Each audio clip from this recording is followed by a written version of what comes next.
We're going to begin in a few moments, if we can all take our seats. Thank you, everyone.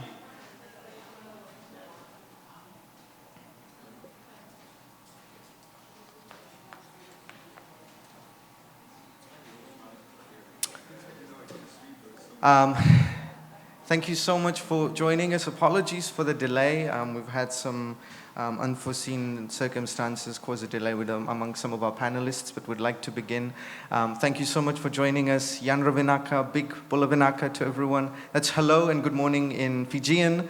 Welcome to a high-level side event titled Protecting People and the Planet, the Role of an Advisory Opinion on Climate Change. My name is Vishal. I am with the Pacific Island Students Fighting Climate Change, and it is my honor to be your moderator for today. And let me begin by thanking you all for joining us during this very busy week. I know there's a lot of things happening, and thank you for joining us and taking out your time to listen to a discussion on the Advisory Opinion campaign. So that is the subject of today's discussion, and so we're looking at how the ICJ's advisory opinion can help all our collective efforts in protecting people and the planet. As you would all know, the United Nations General Assembly passed a historic resolution this March calling on the ICJ to provide an advisory opinion on state obligations with regard to climate change. This request has two questions. The first, what are the obligations of states under international law to ensure the protection of the climate system and other parts of the environment from anthropogenic emissions of greenhouse gases for states and for present and future generations? That's the first question. The second follows from the first is, what are the legal consequences for these states? What are the legal consequences under these obligations for states where they, by their acts and omissions, have caused significant harm to the climate system and other parts of the environment with specific respect to, one, states and mention of small island developing states, and second, peoples and of current and future generations. So that is the legal question that's been put to the ICJ, and the opinion is going to be a response to those two questions. The outcome, that was the resolution, this outcome was the result of the efforts of Pacific youth who initially brought this idea that was later championed by the government of Vanuatu in a 4-year-long campaign that culminated in the historic adoption. As we like to call it, the journey or the waka, the canoe to the world's highest court is well underway as we enter phase 2 of the campaign. All countries have been invited to make submissions to the ICJ, and we see this as a massive opportunity for countries to participate in the proceedings and get in the driver's seat in contributing to the development of international law to work better for us in addressing the climate crisis. This event will discuss this further and look at several other arguments from experts who will speak to the different themes that are under consideration by the ICJ in this advisory opinion request. And so we'll begin. Our first speaker and the keynote speaker is the Honorable Attorney General of Vanuatu, who is currently a bit delayed at the moment, and so he will join us as soon as he can. He's a bit delayed from coming out of the UN, but I have the honor of inviting our first panelist who will be speaking, and I think you all know her. She's here with us, and our first speaker is Mary Robinson, who is the founding member and chair of the Elders. She was the first woman president of Ireland from 1990. That's all right? All right. Okay, I think we all know. I'll give the space to Mary. Thank you. Well, I want to begin by warmly congratulating the courage and the initiative of the Pacific Island Students Fighting Climate Change, PIS FCC, and the world's Youth for Climate Justice, WICJ, I think as far ago as 4 years ago, for having the nerve to say, we want to seize the highest court in the world with this issue, and they are absolutely right. It's extremely important that we get this advisory opinion of the International Commission, the International Court of Justice, because that can change things.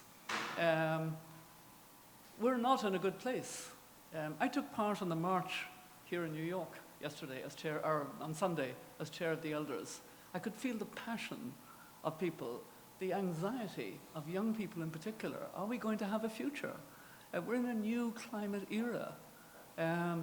We're in a kind of paradox. We're on the cusp of a clean energy, safe, healthier climate world. But we're not moving fast enough. And meanwhile, we're actually going to have, at best, a 2.4 degree world under the present trajectory, which is not improving. And that's catastrophe. It could be 2.7, it could be 3, it could be more than 3. Catastrophe. But what are we talking about?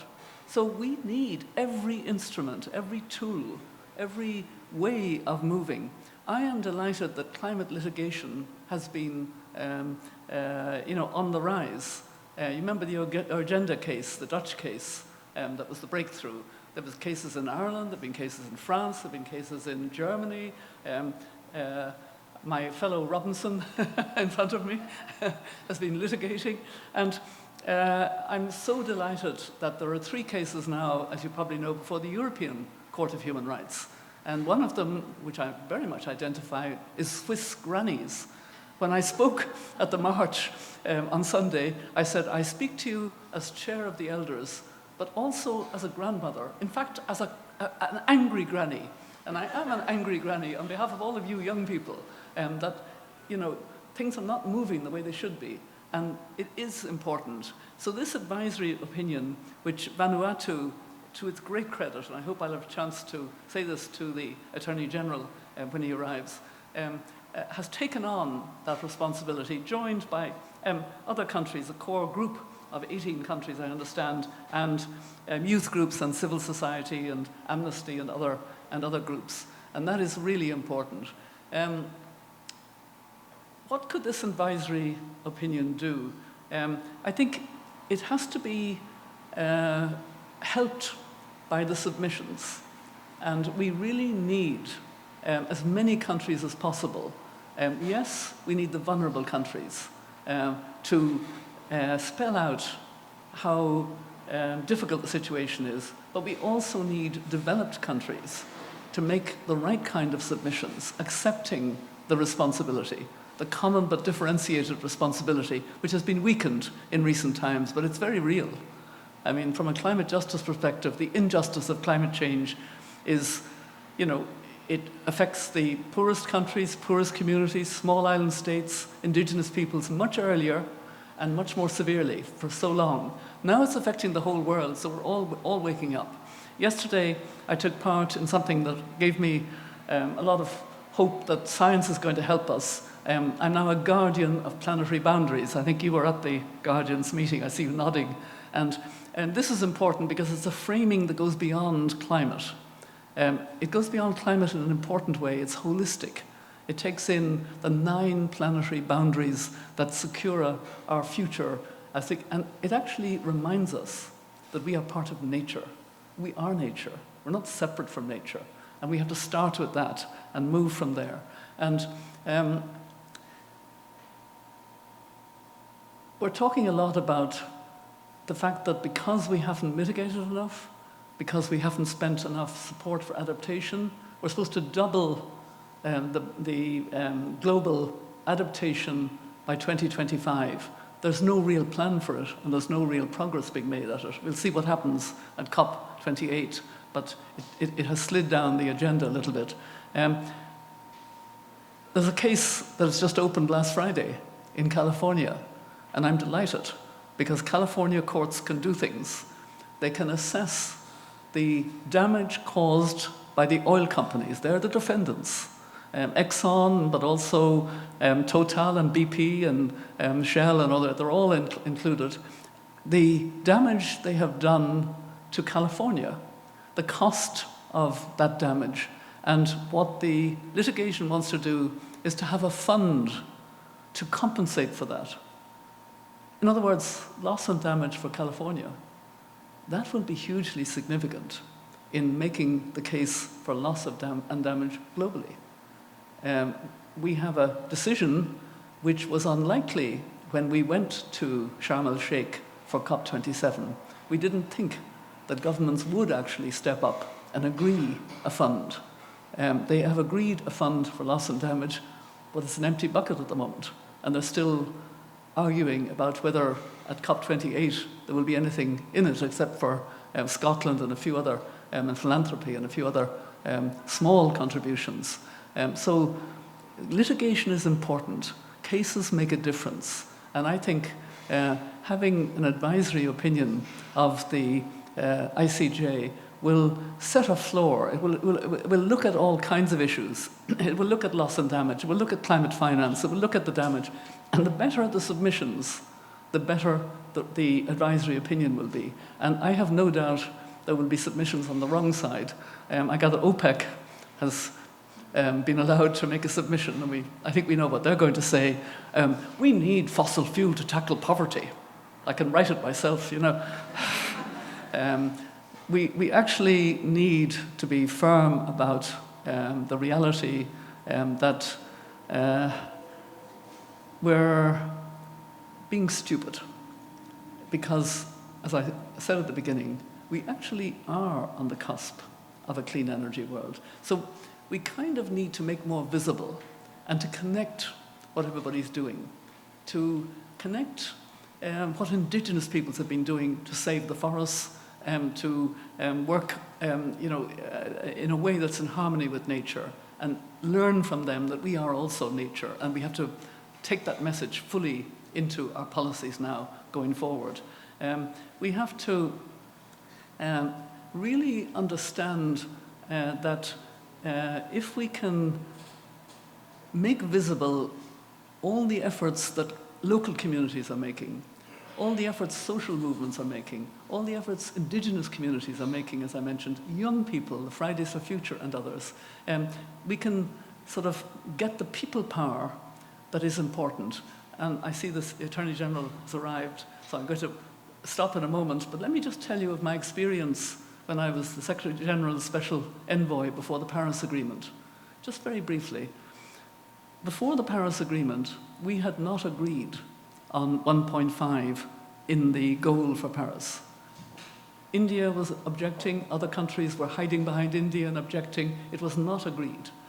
There were a lot of ministerial meetings, and the French presidency, knowing that we weren't there, had more informal ministerial meetings, and they were very boring because every country repeated its lines. I couldn't believe how boring they were, except for one voice, Tony de Bruyn of the Marshall Islands.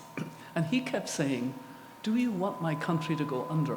Do you want us to no longer be a sovereign people? Is that what you want? Because we will go under if we don't stay at or below 1.5. And somehow it got into the ear.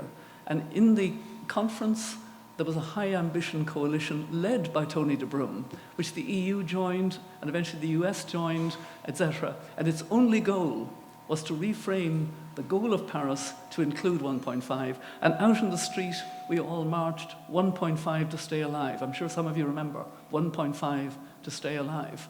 That was people power. We've lost that kind of collective people power, and we have to regroup and recapture it.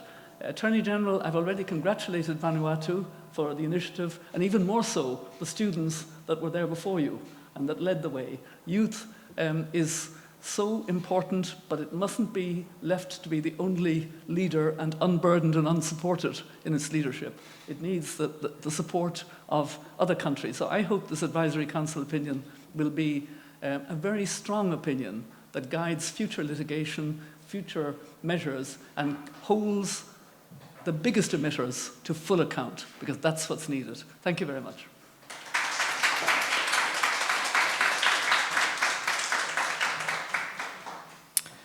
Thank you so much, Mary, for that, for your remarks. Indeed, the quality of the advisory opinion and what we intend to get in the final opinion is dependent upon the quality of the submissions made. So thank you for those remarks, Mary. We have, as Mary mentioned, we have the Attorney General who's just joined us. Attorney General, I have the honor to welcome you. Thank you so much for your time and for joining us. Could I please invite you to deliver your remarks? Can we put it together for Attorney General Arnold Lohmann from the government of Vanuatu?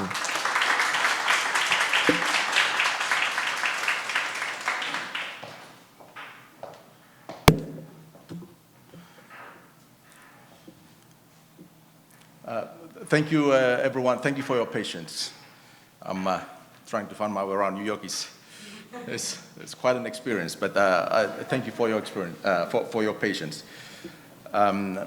And thank you for the remarks from our speaker earlier. I appreciate those very kind words. Well, I would like to share a few thoughts with you today. Firstly, thank you, Vishal, for your words of introduction. And ladies and gentlemen, thank you for coming to this event today.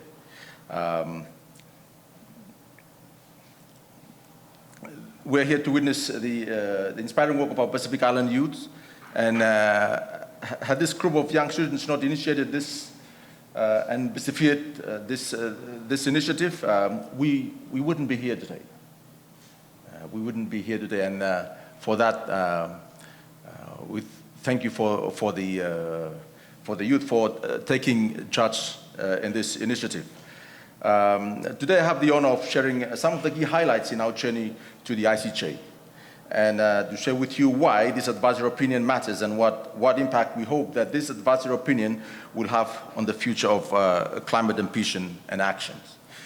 Now, as many of you will already be aware, that early this year in March, the United Nations General Assembly adopted the resolution and for the ICJ to give an advisory opinion. Now, Vanuatu cannot be more proud of its role in spearheading this resolution, but it cannot mention our efforts without recognizing the significant political and diplomatic investment on the part of our core group of partner states. And furthermore, the success of UNGA resolution was only made possible through the support of many other states. An incredible 132 states officially co-sponsored the resolution.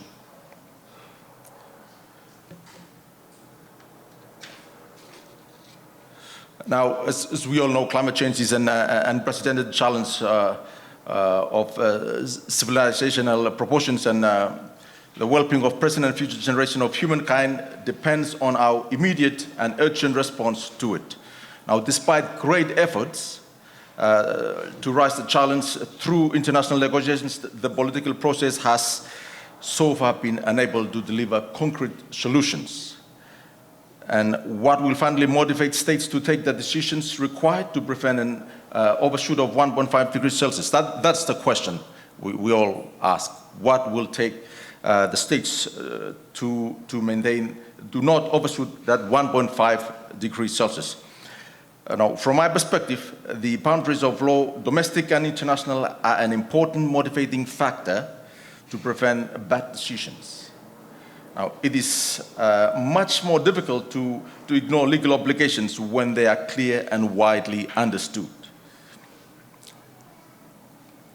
Now, if we had a better legal understanding of how these existing obligations in international law apply to climate action, all states could make better decisions, possibly even with enough ambition to keep us below the 1.5 degrees threshold.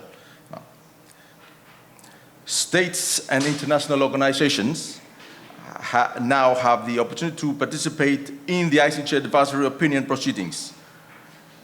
We in Vanuatu are in the midst of preparing our submissions, and a long list of other states and organizations are doing the same from all corners of the earth. Our youth and civil society organizations continue to lead on facilitating evidence collection and substantive content needed to address the legal issues before the court, to show how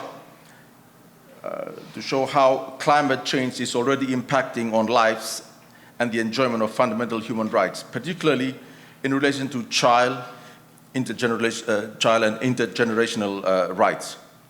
In the Pacific, we are doing this through collaborative process that ensure that their voices are heard by the court, and continuing on with partnership between government, youth, and a broader civil society. I must also mention here the support offered to the Global South states by so many brilliant lawyers in the international legal community. Of course, pro bono. And for that, we really appreciate that. And pro bono to assist the preparation of this submission. And I like to think that this advisory opinion has given many of us lawyers who had inspiration as young students to do this good work, and one of the most exciting and meaningful opportunities to see these aspirations come to life. So the question is, what is all the effort for?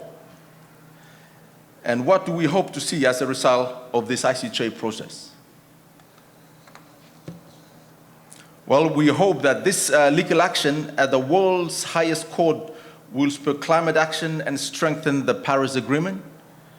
And of course, the ICJ advisory opinion, particularly given its non-binding nature, is not a silver bullet for increasing climate action, but only one tool to get us closer to the end goal of a safe planet for humanity and the continued existence of our islands.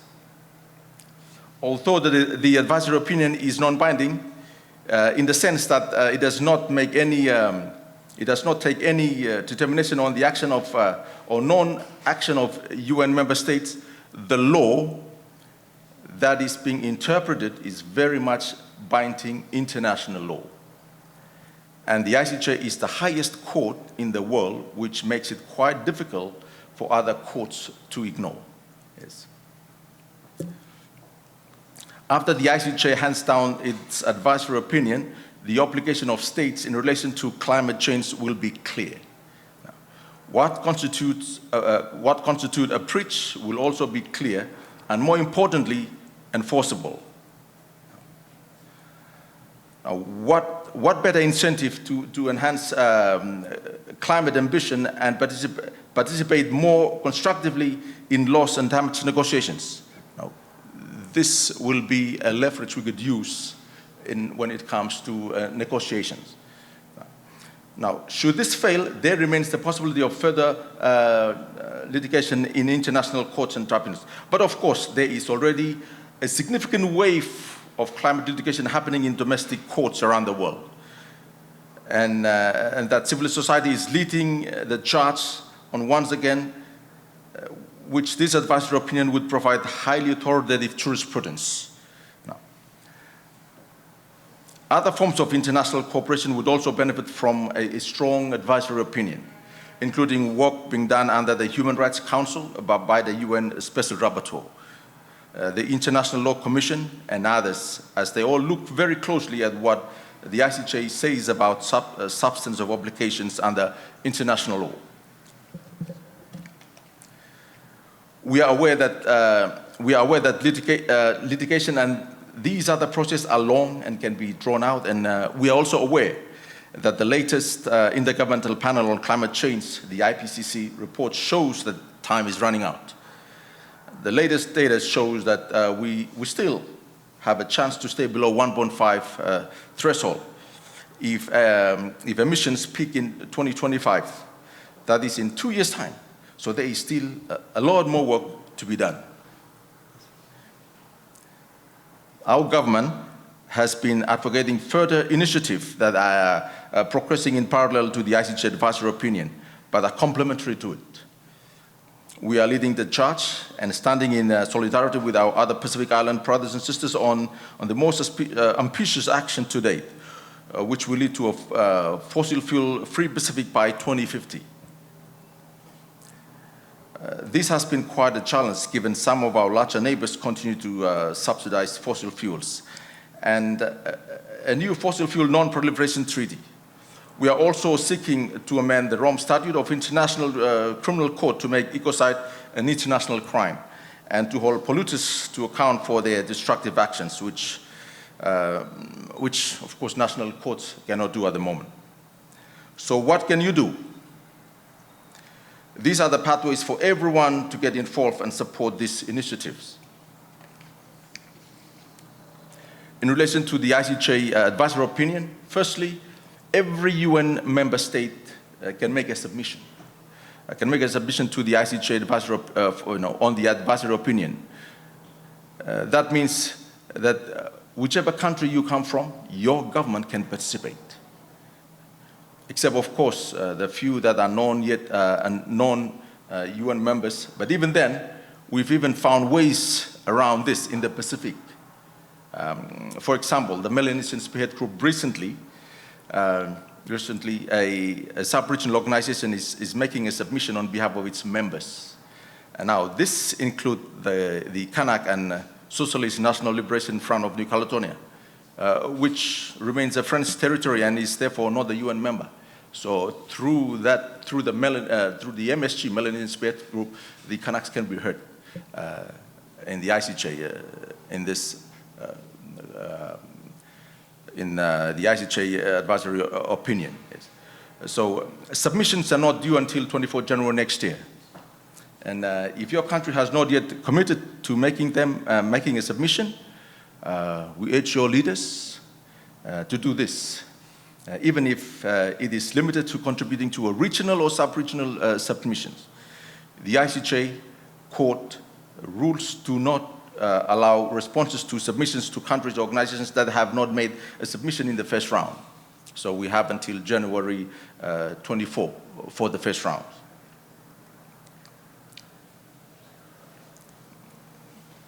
Now,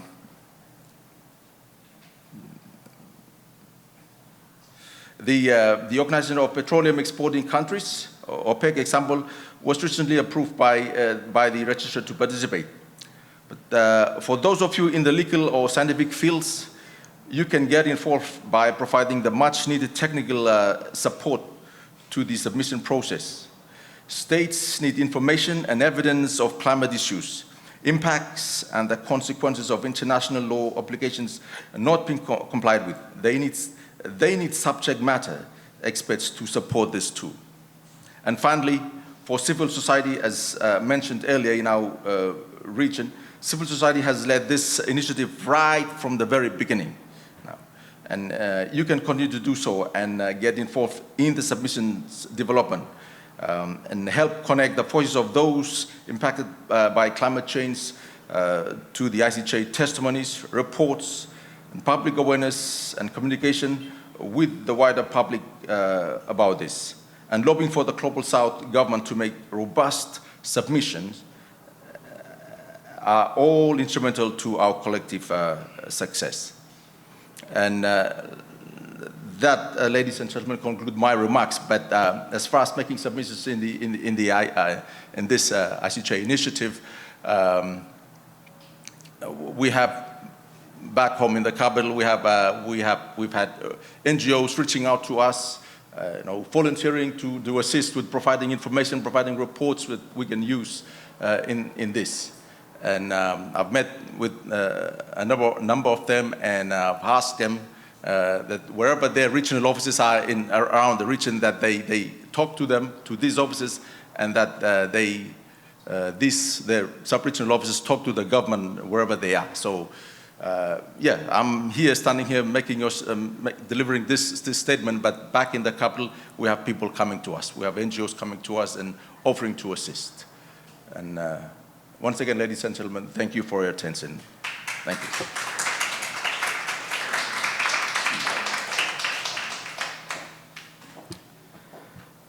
Thank you so much, Honorable Attorney General, for your remarks and just giving us an overview of what's happening and what's been happening since March and how countries are approaching and what are the different challenges and dynamics that are at play for countries to make submissions.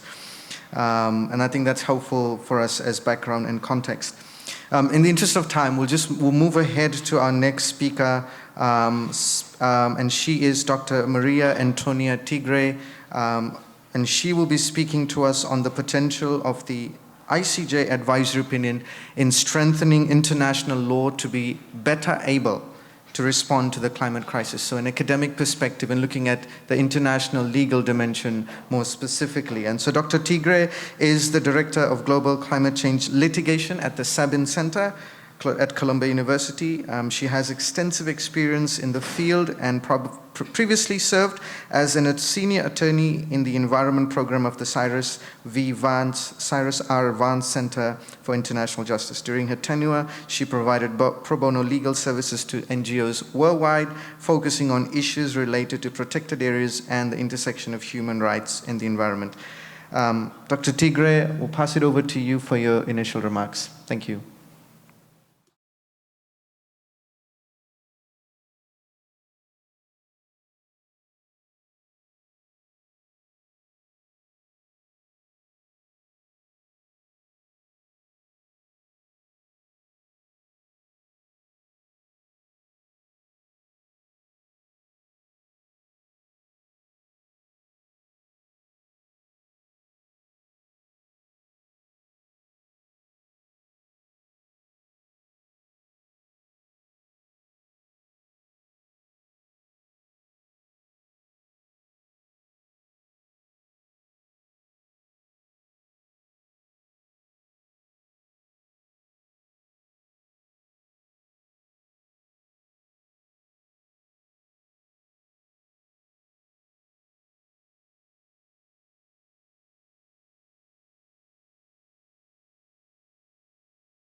Thank you so much, Dr. Tigray, for your remarks.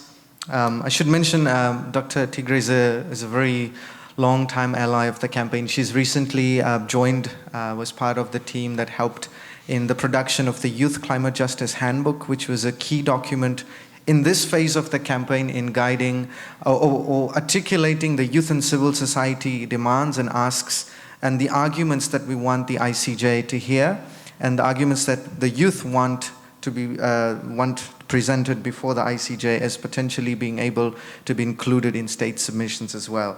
But thank you for your discussions on the potential of the advisory opinion providing legal clarity, really putting human rights and future generations at the center of climate responses, the discussion on finance, loss and damage, adaptation, all of those that we're currently seeing a huge deadlock in, and how those play, how those could be, how those deadlocks could be broken, or what dynamics could change with an advisory opinion.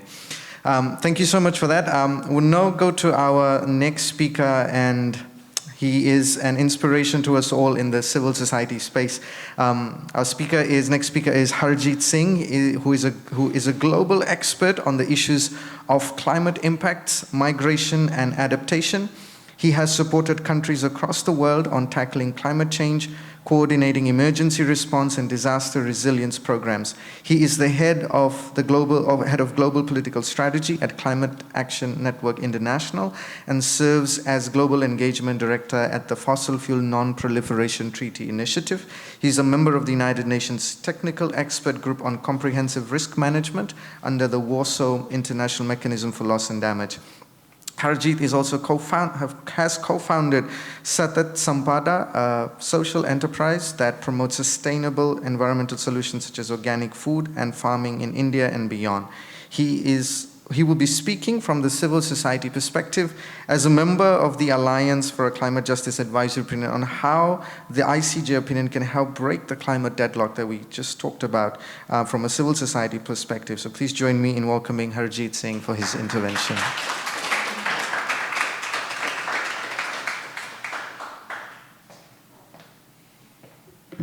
Thank you so much, Vishal, and it's always a pleasure to be here among young people and this crowd that supports ICJO campaign. And it has been so inspirational. You know, we have seen it growing from how students really thought about it, you know, conceived the idea, and then getting everybody to support that.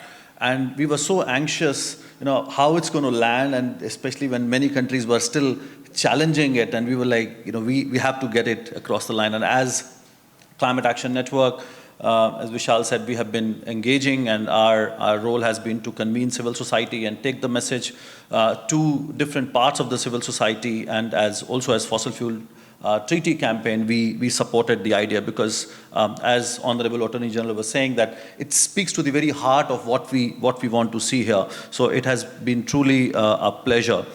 Now, from civil society perspective, I think it's important to reflect on where we are in this journey. You know, we feel that while there has been a lot of awareness about climate change, I think we are still operating in a bubble. When you talk to an average person, it's still very hard for those who are busy every day to eke out a living. They are understanding that there is something wrong happening, but they don't really know why it's happening and who is responsible for it. So I don't think we can say that, you know, now everybody is aware of climate change and we can now start only looking at solutions. No, we still have to go back to people and generate that awareness, and especially the cause of the climate crisis. And that's where I would like to speak to the core issue of fossil fuel extraction. That has not stopped. And we see that, you know, large countries are continuing with that extraction. And we need to be really holding them to account. And this is where ICJAO can play such an important role. What we see at these climate summits, at this conference of parties, it's the environment is so polarized. You still see so much of blame game and pointing fingers. The reason we go to these international spaces is because we are tackling a global crisis that has been caused by a couple of countries and corporations, and the rest of the world is suffering. There is no other place where we can go, you know, to get justice. And when you find that UNFCCC, which is supposed to deliver justice, is just not making progress, and only busy in blame game, and there's no leadership, we have to look beyond.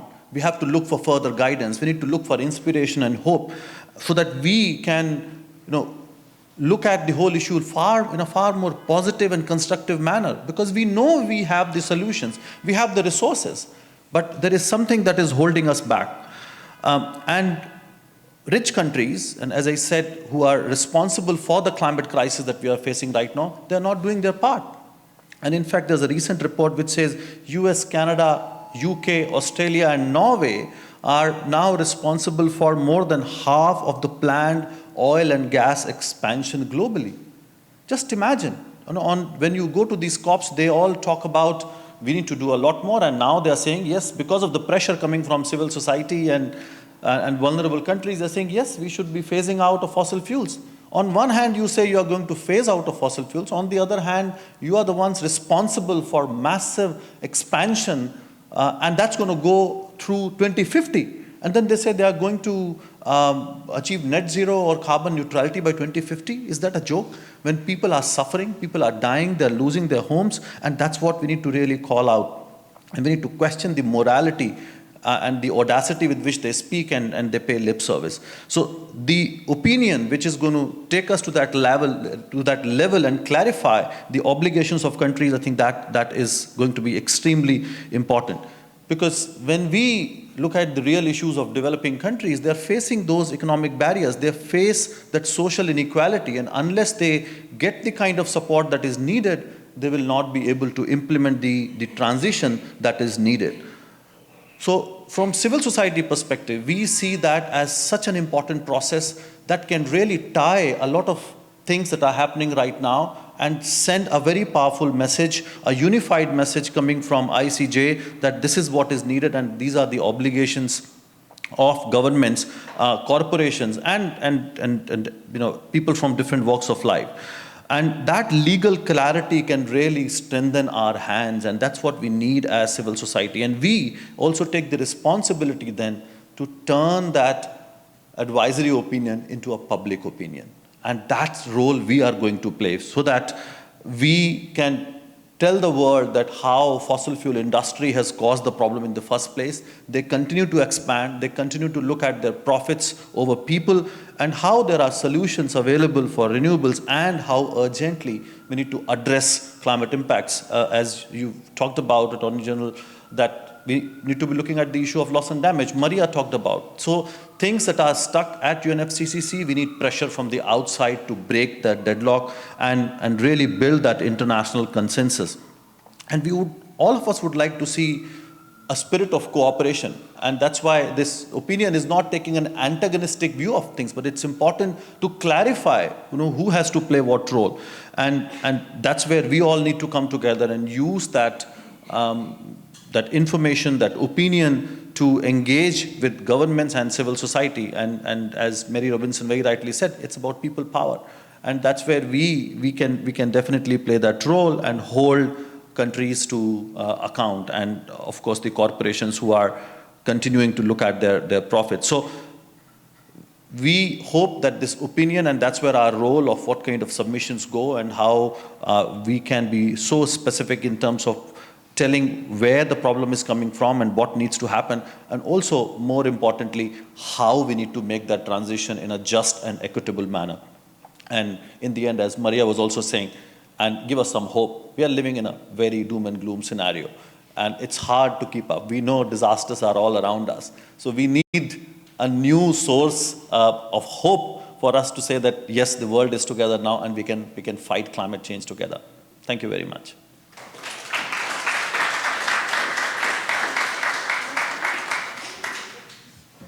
Thank you so much, Harjeet.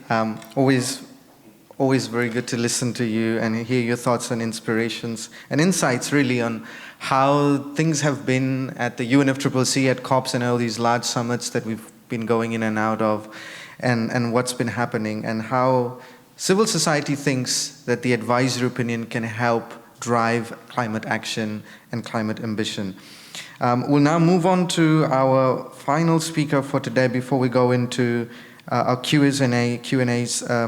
It's very good to have another fellow Alliance member join us as well. We have this morning Dr. Agnes Callamard, who is the Secretary General for Amnesty International. She is a prominent figure in the human rights world. She joined Amnesty International as Secretary General in 2021, leading its human rights work and setting the strategic direction for the organization. In 2016, she was the United Nations Special Rapporteur on extrajudicial summary or arbitrary killings. She was also the Director of Global Freedom of Expression at Columbia University in New York, and previously she was Executive Director of the Freedom of Expression organization. We're very happy to have you join us, Dr. Callamard. We'll give you this opportunity to make your remarks. Thank you.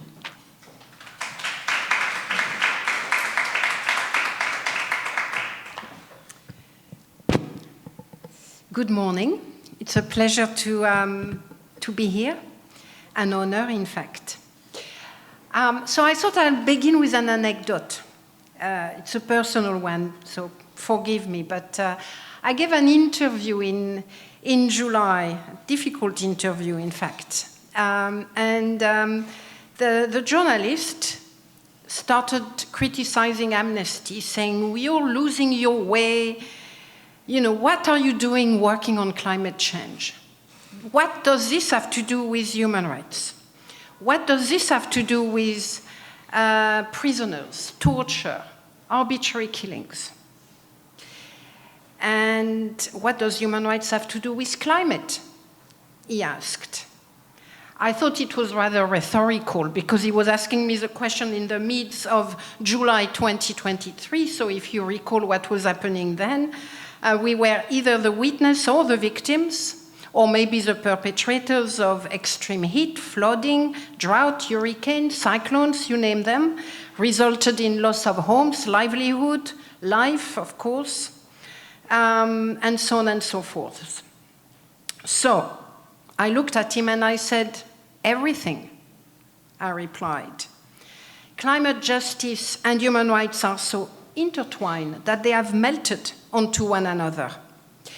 And in this very fast-paced interview, I mentioned two things which show that even at normative level, it is understood that international law, human rights, and climate injustice are melting into one another. The first I mentioned was the endorsement of the right to a clean environment, and the second example I gave is why we're here today. The UN General Assembly resolution, really large resolution, seeking an ICJ advisory opinion on state obligation and climate change. I could have mentioned a few other things, but that was it. It was so fast, you know. I could have mentioned the Maastricht Principles on the human rights of future generation, which is another really multi-stakeholder interesting initiative. So the journalist looked at me and I could see that he had not expected that. And he said, interesting. I said, yes, indeed, interesting. But then he moved to something else. So clearly we still have work to do with some of the media. Clearly there is not a clear, full understanding of why climate and human rights are absolutely intertwined and melting onto one another. But clearly, too, when you mention the ICJ advisory opinion and go beyond the niche community to a bigger community, there is something there, and people do react. They do understand that we need action and act of vision, act of courage, which I think is why what this ICJ advisory opinion or Vanuatu seeking the ICJ and you guys, why it matters. We spoke of hope. Oh, where is he? The previous speaker. Hi. Yeah, we've had a big conversation when I was preparing those notes. Is the ICJ opinion an act of hope, or is it an act of courage and vision? I went for courage, my colleagues went for hope, but we're still having the conversation. It's not a contradiction, of course, but for me personally, I thought What happened there was an act of vision and an act of courage, more than an act of hope. I thought it was an attempt to defy inaction, to defy complacency, to defy complicity. It was also an attempt to ensure that we have an international legal framework that is fit for the 21st century. And as long as we don't have those strategic litigations and that ICJ advisory opinion and other initiatives of that kind, we still are living on an international legal framework that is 19th century based. And that's a problem.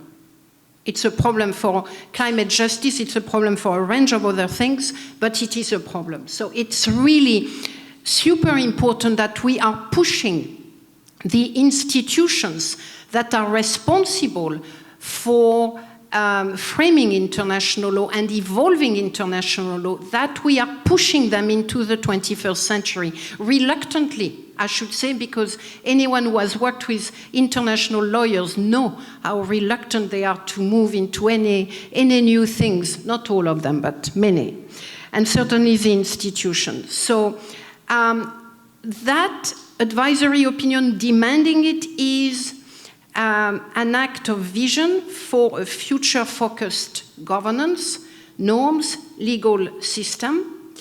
It is also an act of vision in the sense that it is past-aware, history cognizant. What do I mean here? I mean that climate injustice is inherently, intrinsically, the product of our common yet deeply unequal history of industrialization and growth, powered by colonialism and before that the transcontinental slave trade, labor and working exploitation. So to me that ICJ advisory opinion and any other attempt to move the international legal framework into the 21st century need to be looking backward in order to be looking forward. And I think we really need to insist on that virtuous loop. It cannot just be about being future-proof. We also need to be past-proof. I mean, that's too late, but we need to be recognizing of the past in order to be future-proof. And that's certainly something that we at Amnesty International want to be pushing. This is one of my messages here at the Global Assembly, looking forward and looking backward, looking at reparation for slavery and looking at the ICJ opinion for on state obligation. We see that as really part of the same attempt, the same necessity to ensure that we have a global governance system that is fit for the 21st century, that is not just fit for me, I'm already quite old, fit for you, you're much younger, but also fit for the future generation.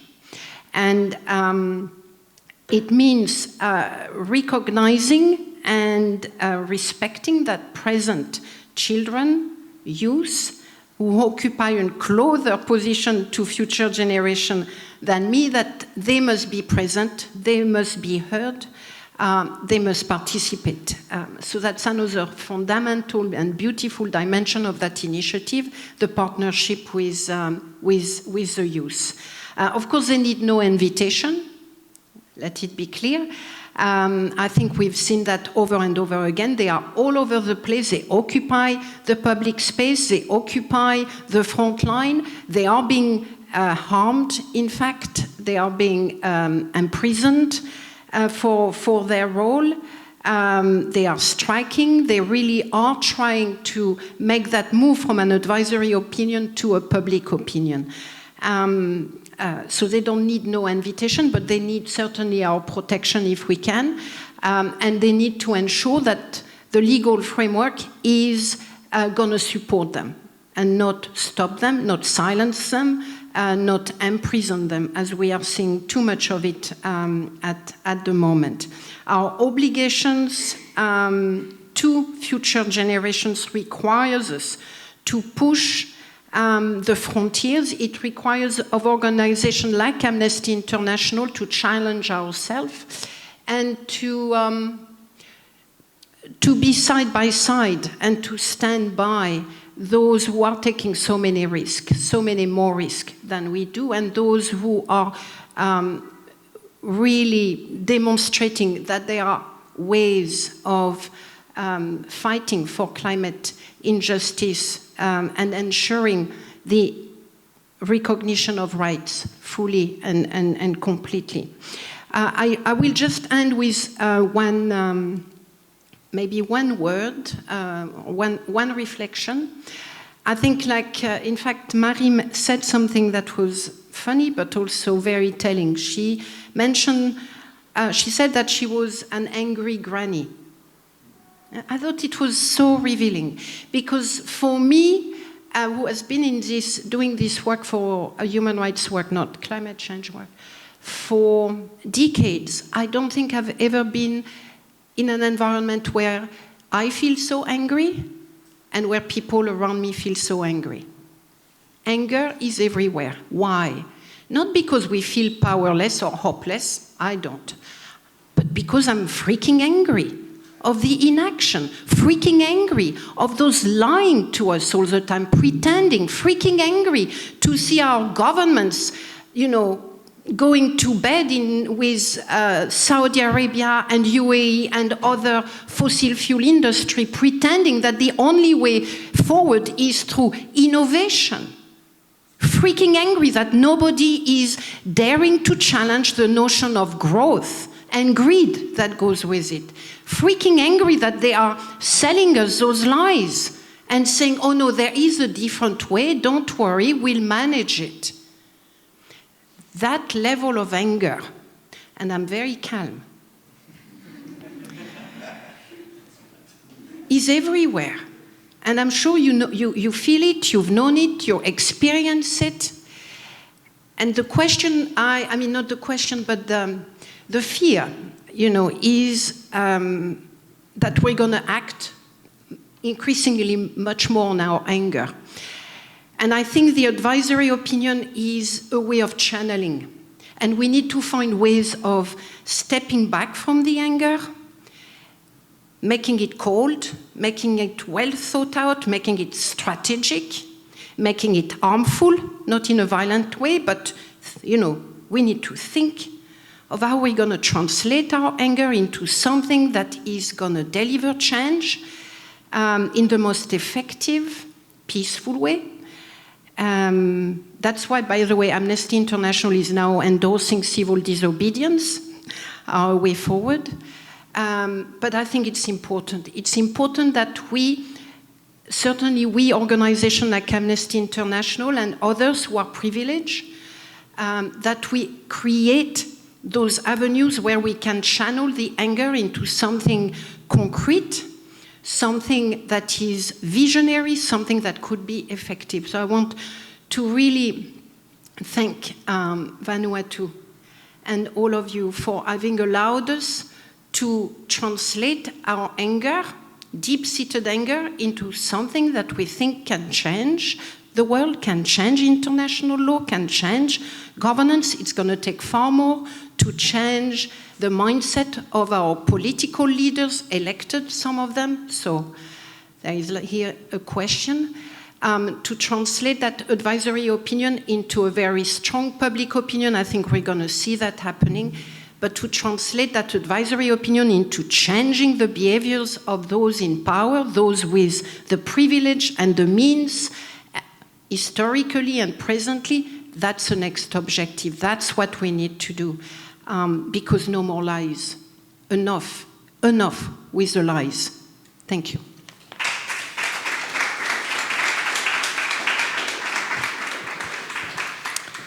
Wow, thank you so much, Dr. Kalmat, for your intervention. I think that was very honest, very, very heartfelt, and thank you for reminding us about the nexus, the connection between climate change, human rights, and what this advisory opinion also seeks to do, and also about the need to bring global governance, international law, and our structures and systems to be more capable in responding to the current challenges and simply to the 21st century. Thank you for that. We're running a bit short on time, but we still would like to take questions if there are any questions from anyone in the room or anyone online. Maybe online you can put your questions in the chat and we will be happy to provide this to the room. We've got all our panelists here except Mary Robinson. She had to excuse herself for another engagement. We've got Dr. Tigre, Harjeet, and Dr. Kalmad here with us. If there are any questions for anyone at this point.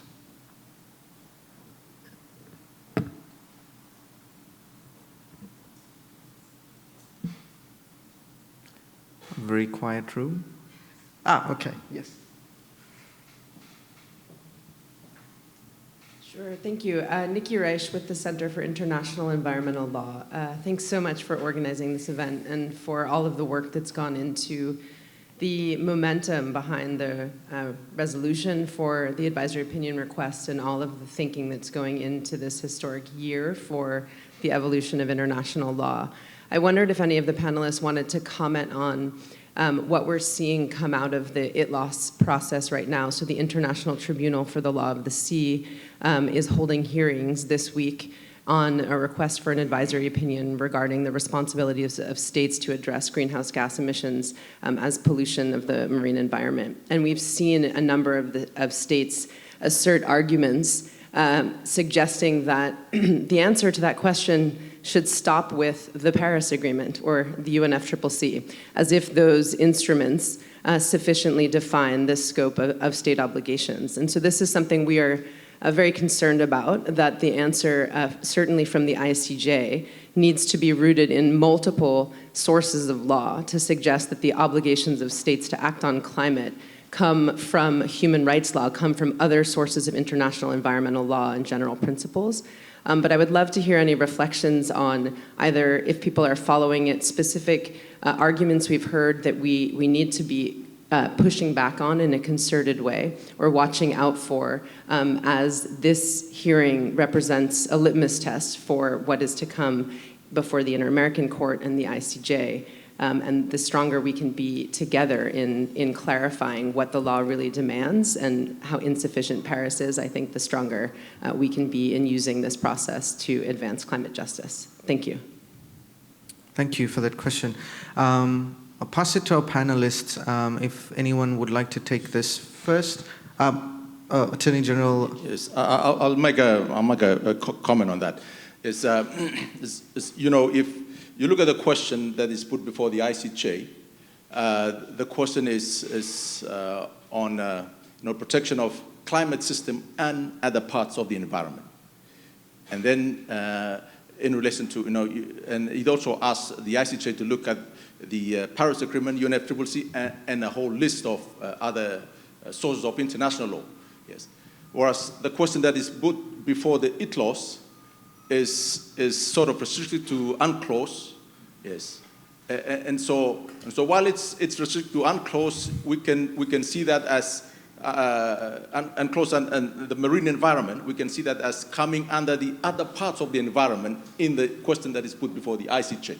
So in a way they are related, and we are hoping that whatever comes out of the ITLOS hearing,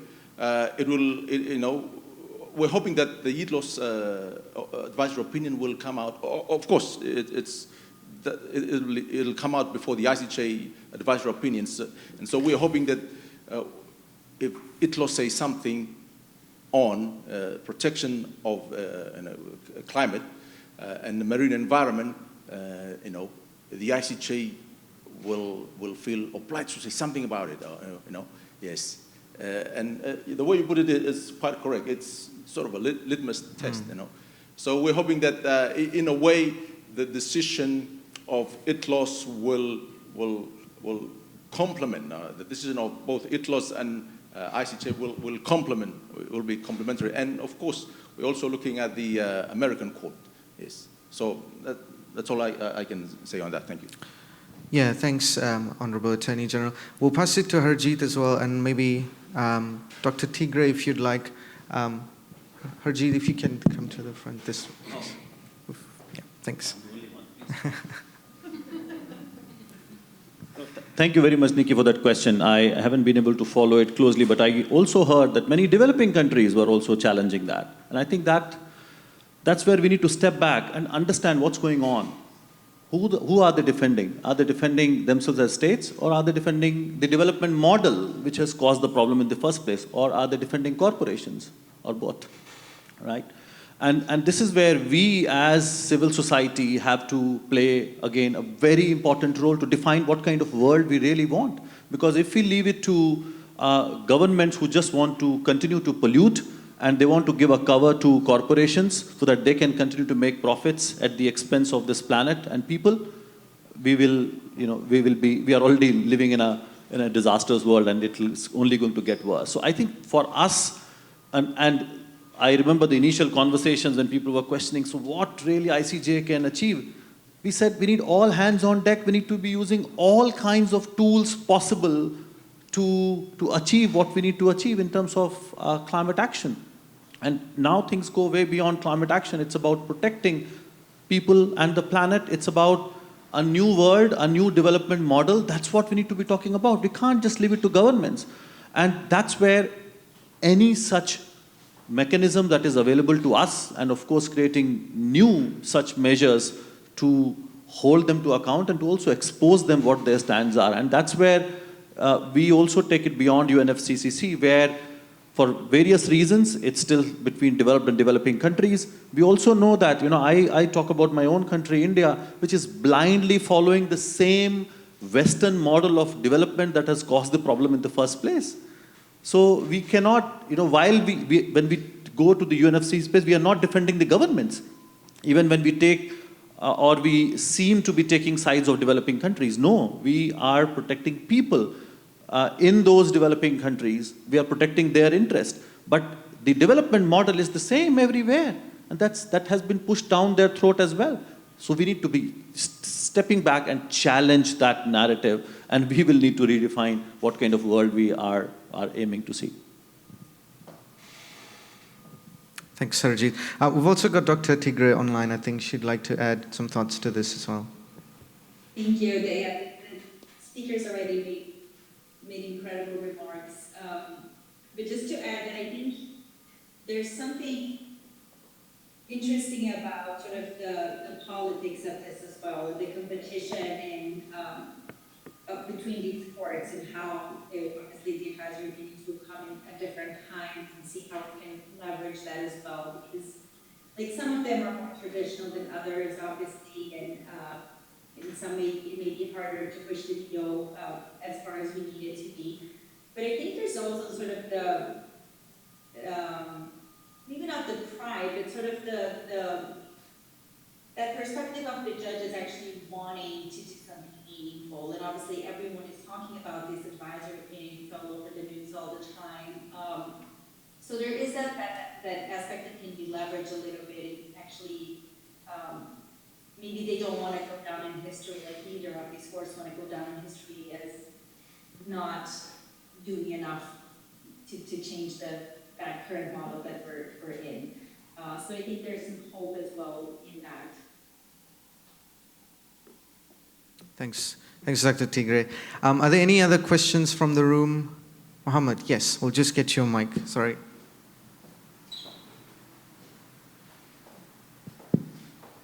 I think when Hajid speaks, I don't need to ask a question, but maybe I'll just ask for other panelists to also share on this. I think a lot of work has been done already. Mohamed Lamin Saidi Khan. I work with Climate Action Network International as well, with Hajid, my counterpart there. We have achieved a lot, and I want to congratulate the youth for really, pushing the start of the whole campaign to the adoption of the advisory opinion at the UN. The next phase is the most difficult part, which is having countries to put in that case to the ICJ. Technical expertise are needed, both at government level, but also at the civil society level.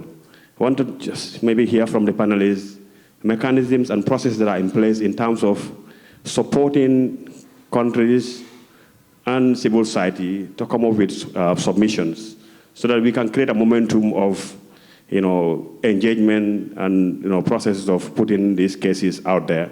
Because having this advisory opinion approved at the UN, adopted at the UN, and not having cases presented to the ICJ, making our work, all the work and the great work that have been done will be kind of in vain. So more, aggressive advocacy and campaigning need to continue to support countries technically so that they can present these cases that they are faced with in this calamity that we are all dealing with in climate. Thanks. Thanks, Mohammed. I will just go online as well for a question, and then maybe our panelists can take both these questions together. So there's a question from Chris online. He says, he says, to harness the freaking anger constructively, how are each of the panelists personally planning to really use the advisory opinion concretely once it is released?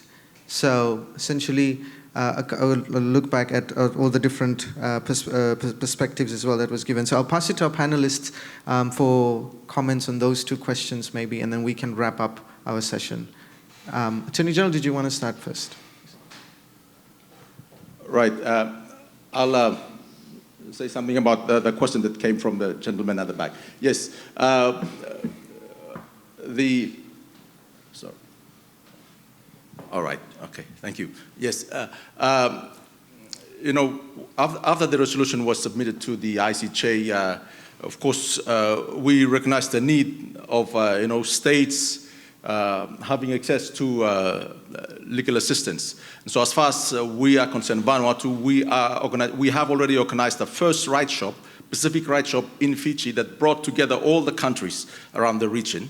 And through the right shop, we were able to see the needs and then identify which country that is in need of legal assistance, and then we team them up with the lawyers as and when they need them.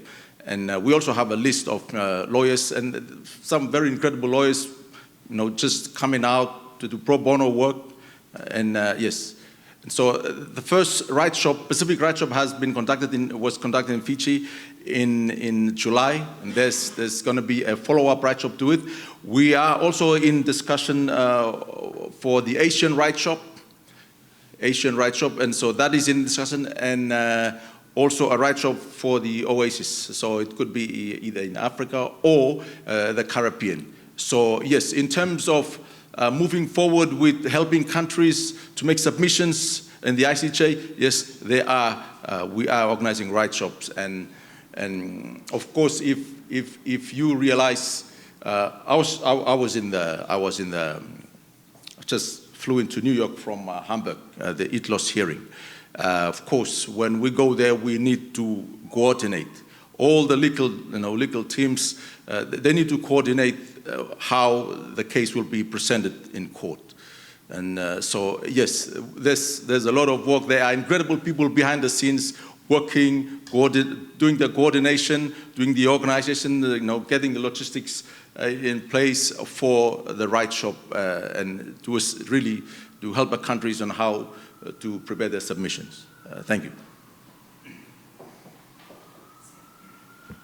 Maybe we'll just pass it to our other panelists if they have any other thoughts they'd like to add. I'm gonna repeat a bit, but let me also unpack before I do that. Let's understand the journey that polluters actually took us through. They started with denial, and then they worked on delaying climate action, and now we are in a phase where there's a lot of deception that something is happening. But when you actually dig out, you find that nothing much is happening. We are moving towards a much more disaster situation. And they have been using the divisive campaign and disinformation. So a lot of Ds. We should be also responding through our own Ds. How do we democratize that information that we get, the opinion that we get? How do we make sure that we decentralize that and we do a lot more actions on ground? And how do we demand justice? So we will have that solid tool which leaves no doubt what needs to be done, and how do we then use that? And I repeat, we turn that into a public opinion, mobilize people around it, decentralize it, democratize it, and demand justice that is absolutely needed. And I think we can very well do it. That's also my personal commitment. Awesome. Thanks, Sarjeet.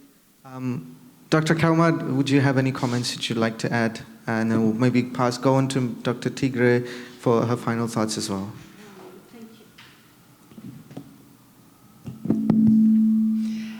Thank you very much.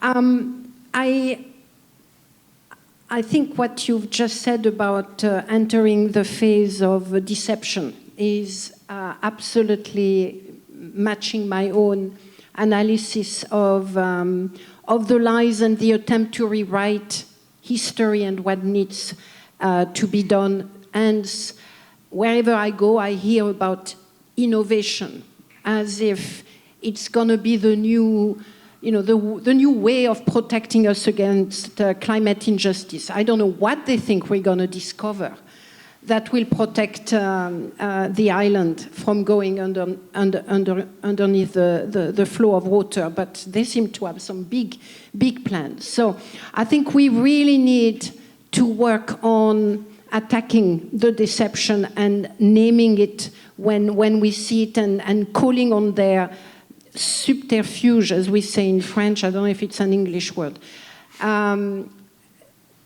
Second, it seems to me that working through cities or communities, more smaller entities, to push for change may be more effective at the moment in that particular phase.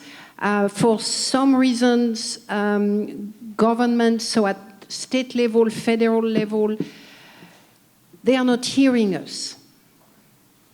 I think in cities, mayors are hearing us, and there is far greater potential to get organized there, to start imagining new ways of inhabiting our space, new ways of being. And I know it's being done, but my hope is that we can move from those levels up eventually. I think it seems to be a much more grounded way of responding. I will call on all of us to make the links, to make the dots, when and to see how integrated we are all in our campaign. So, looking at the UAE as the next holder of COP, we need to campaign for climate there. The UAE is also a country where prisoners are being arbitrarily detained, and freedom of expression is being violated. It's really important that we make those links and that we denounce the attempt to make all of us complicit of one violation in the name of fighting another one, which is just a fallacy, a complete fallacy, and another attempt of deception. So it's really important that we make the link, that we name those deceptions, and that we name the prisoners of conscience in the UAE. We have a couple of months to get them released. If they want a COP that will be completely focused on some of the more technical conversation around climate, they have steps to take now, which is to ensure that the prisoners of conscience in the UAE are being freed before we get there. Otherwise, we're going to make it very clear that there cannot be climate justice without human rights, and there cannot be human rights without climate justice. And we will have learned from what happened in Egypt. We will come fully equipped. We too can learn, and we'll be there. Yeah. Thank you. Thanks, Dr. Kalmar. Dr. Tigre, would you like to add any comments to the discussions? Sure. It's a great question that Chris asked, and I think it's very important. Obviously, this is used widely once it's out, right? I'm an academic, so I think my perspective is a little different. But part of what we want to do at the State Center is really help first, increase the knowledge and